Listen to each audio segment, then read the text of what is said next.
So hello, I'm here with David Cribbin from Arcadian Shadows. Thanks a million, David, for coming on. I really appreciate it. No problem at all. Thank you, Dylan. Thanks for having me again. We did speak before, but on my old show. But I suppose for the uninitiated, can you kind of just give an introduction to yourself, your music, just generally speaking? Yeah, my name is Dave, aka Cribble. That's my friends and probably not my family, but most friends would know me as. I'm from an indie kind of punk band.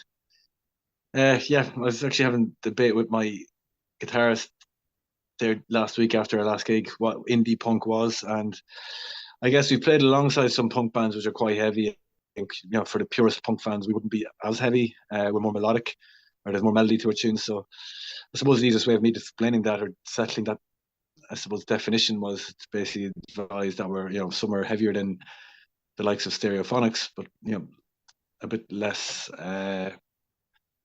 punky than let's say Rancid or New Model Army or some of the purest punk bands out there. But yeah, we're Arcadian Shadows. We've been playing Dublin and other gigs regionally for the past 5 years. We split up during COVID, just not because of COVID, but February before COVID hit, we kind of disbanded our old lineup, and I started recruiting again. And now we have a bigger, well, not a bigger, same amount of members, but a better lineup. Um, New style, a more punchy kind of sound. We've got an amazing drummer and amazing bassist and guitarists. So I suppose can you you've been performing with the band for a while now. I know you kind of took a bit of a break there for a while during the pandemic, but I suppose more broadly speaking, can you tell me what kind of got you interested um in music and what kind of inspired your current kind of sound, I suppose, and your current genre? Um, well, like I always I grew up with the heavy influence, with Oasis. Oasis kind of is more or less all I listened to really for the first with the blooming years of my music listening. So that would be like about 15, 16 up to the age of 24, 25. Now in between then I went through stages of Guns N' Roses and like I love Radiohead. Uh, and I was asked this question there on another show about what inspired me to get like the right punk music. And I guess I don't know, like I just seen the energy. I remember seeing Paranoid Visions on stage at Fibber McGee's 10 years ago, at least. And to me, it was like 10 years too late in regards to in regards to what I'd been missing. And I just loved the energy. I just happened to be walking by the stage and the energy that I could see them giving off and invoking in the audience, and the reaction of the crowd with that kind of high up tempo uh, songs with attitude. And I suppose early Oasis stuff was kind of blanded by before they got into kind of I suppose sing along classics, and kind of indie gods. They were probably defined or close to like an indie punk band themselves. So there's that kind of working class kind of ethos from a poor background on the fringes of society kind of thing. Bring it on down from the first album, and super cigarettes and alcohol. So I like that kind of I suppose identification with as I say in that song, we are the underclass, we are the in bring it down. So the energy and the kind of the ethos of that message that I've always kind of thought of being inspirational. Like now we all have to go through. You can only write about what you're uh, faced with in society. There's no point writing about a working class background or from the fringes of society if you don't have any perspective like that to kind of to work from. But I guess yeah, we all went through kind of ups and downs in our lives, and I suppose I wrote a lot of my songs with that didn't get into the band, or I didn't have a band formed until about 6 or 7 years later. But I wrote songs they've been around for the past 15 years, 12 years. So they're written from a personal perspective, and regardless of what I was going through at the time, they were from a perspective in which I felt maybe detached or on the outside or outcast. Okay. So Okay, yeah, so there's a lot there. I suppose, can you kind of tell us what you've done kind of most recently? Because, and I'm kind of asking for myself there as well, because obviously the band is back together, but I want to know kind of what you've been up to most recently. And we filmed, we recorded ourselves in Tsunami Studios, live recordings, just there about 3 months ago. We've been doing a lot of gigs, so we've kind of regular residency, not residency, but regular slots in Fibber McGee's in Dublin Park, the Rock Bar and Fibbers there in Parnell Street. We're playing a gig this Saturday in Whelan's at the midnight hour, supporting the amazing 40-foot band. We've another gig in Whelan's at the end of the month on the 25th. So we've got gigs booked, and we've been doing a lot of promo stuff, trying to get on good interview shows like yourself, trying to reach out to college radio. But I suppose, yeah, productivity wise, we've recorded a good set, a good live set from with a couple of old songs and three new songs. We've also written three brand new songs that we haven't even fleshed out. We're going to band practice now in about an hour, which we're going to try and focus and get nailed down for our upcoming gig in Whelan's at the end of the month. But yeah, we've written three new songs. Got ourselves together, I suppose, in a kind of a productive environment, i.e., not all five, but three and two. And we just, because there's a stage where it's like too many cooks spoil the broth kind of thing. So we productively, yeah, we've written three new songs.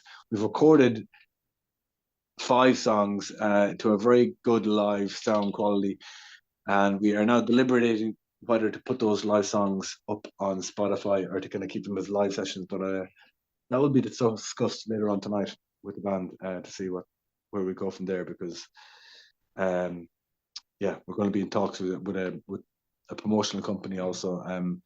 We just had an interview last night, so she gave us a lot of good advice with regards to holding on to songs and kind of releasing them one by one, and kind of make an event of it and making kind of a bit of a media stir about each one of them. And that's fair enough. I get that. It's just the debate between the band is like, I think a couple of them want the songs recorded in a kind of a refined kind of way, with overdubs and, and production effects kind of thing. Whereas the finished product in which we recorded with Tsunami, they're recorded, mixed and mastered, so they're ready to put up on the Spotify. It's just the argument whether we want, which the argument is that I'm making for is to kind of put up a raw kind of live sound to capture the sound that we have when we play live, and maybe in a saturated market in which everything is refined and polished. I'm maybe making the argument of we'll have a bit of a unique selling point if we kind of put up the songs with that just raw live sound and not have any refinement or polished kind of finished product. Okay, you kind of touched on there something interesting. Do you think, you mentioned that the market is very competitive. Do you think it's kind of become very difficult to get your name out there? Do you think it's kind of becoming more difficult, or how do you feel about that? I personally, I perceive that it is. Yeah. As a to try and help promote my music, our music, and to try and get gigs and to look for gigs and to look for festivals. You end up kind of following a lot of bands and artists and management companies, and you see, you see exactly how much competition there is and how many bands there are doing what you're doing or doing even more. And you're doing, in a way, it's a learning curve, because you get to see what other bands are at and how they're doing things. So you get to learn. I suppose you get to pick up kind of little tricks and kind of say, oh, that's what that band is doing, or you get in touch with like a promoter that the band mentioned, or a DJ that the band mentioned. And that's what I've been doing, is just following the socials and picking up little bits of knowledge or contacts from that. But it does also give you a kind of a more holistic picture of exactly how many bands there are out there doing what we're doing, and how competitive it is. Yeah, it's quite overwhelming. In a way, you just have to kind of just roll with it and do what do whatever, do it, keep on doing it as long as it makes you happy. And at the moment, we're happy. We're playing gigs and we're getting gigs. And I'm trying to basically get, I suppose, all the other stuff taken care of, i.e. promotional stuff, and kind of it's a maze, really, you know. I'm hoping, as I said, the person we got, we were chatting to yesterday, the DJ, she gives a contact in regards to a promoter. I guess I think maybe it does. You know, you're trying to kind of not throw money into not to throw too much money into all this, because people will exploit you also. But maybe it is worth thinking about to kind of just try and maybe get some sort of promoter or manager to kind of to know, you know, who's been around. This lady has been around and she's done sort of promotion for other punk bands, so she knows what she's at. I'm not so sure what price she's charging, but maybe it is worth it just to kind of get somebody else to kind of somebody that has the experience and knows the contacts and know where to go, not just to reach out with contacts in Ireland, but abroad in Europe and US and globally, you know. Okay, so I suppose looking forward then, I suppose, you know, you mentioned a good few things there, but kind of more broad, no, not more broad, kind of more long term, where do you want to take the band in the next 5 years, I suppose? Are you working towards an album or EP or anything like that, or are you just kind of taking things as they come, playing it by ear, that kind of thing? Yeah, well, I would like. Yeah, ultimately, we have enough songs for an album. So we have in our set we have 7 songs kind of finished. Um, we have 7. We have what, 4, 5, we've got 6, 7 songs that we have to our name that we know, we know practically inside out, and we can always kind of bang out at a gig. Uh, I mentioned those 3 new songs that we've written. I guess, yeah, I suppose like the album isn't. It's no longer a kind of a. I know some people like that. They're not that much younger than me, but I sent them on an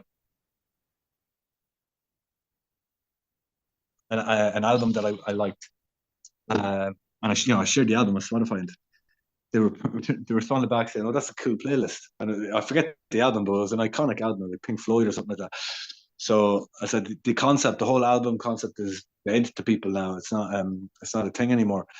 Um, unless you want to get some pressed for nostalgia or for posterity or whatever. I don't know, but it's all about being relevant on social media and creating content. And the only way you create content, unless you're very TV friendly and you like putting up all sorts of mindless stuff on the socials, which I'm not belittling, because I know what has to be done. You have to kind of just keep on putting content out there. It's all about content, but if you're just kind of going up and putting up a video saying, "Hello, how are you, Arcadian Shadows? Please keep on watching us do stupid things." The content is revolves around songs. So I suppose if you put up an album all at once, or if you get to an album, it's all about releasing song after song for as long as you can. And if those songs run out, then start writing more.